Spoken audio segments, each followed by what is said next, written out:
Demək ki, bir qarşılaşdırma prosesi gedir burada. İndi baxın, millət. Obyektlərin hamısını bu formada işlətmək olur. İsə necə olur? Nihal. İsə belə olur ki, İsə əgər birinci cümlədə işlənibsə, özündən sonra vergül qoyulur və bu isə nə sayılır? Hissəcik. İsə ikinci cümlədə işlənirsə, özündən əvvəldə bir dənə söz olur. Həmən sözdən sonra işlənir və bu sözdən əvvəldə vergül qoyulur. Yəni ikinci cümlədə işlənəndə isə bağlayıcı olur və vergülsüz işlənir. Necə olur?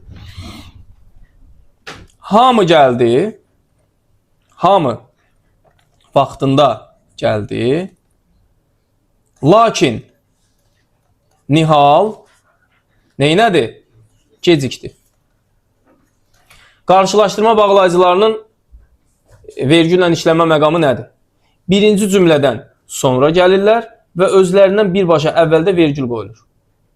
İsə bunlardan fərqli olaraq deyirəm ki, hamı vaxtında gəldi. İsə Nihal gecikdi deyə bilirikmi?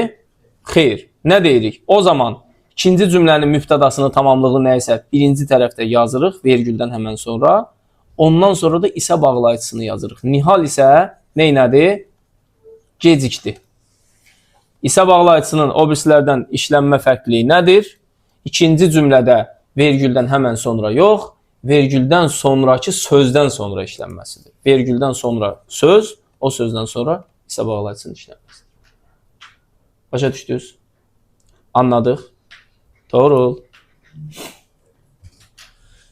Dincəlin. Belə. Keçdik nəyə? Keçdik növbəti zimistan, yenə fəsli bahar oldu. 5-ci nə gəlirdi? İnkar bağlayıcı. Sağ ol.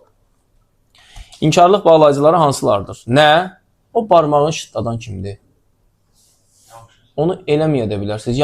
Yağış başqa cür səs çıxardır. Kim idi yağışın səs deyən?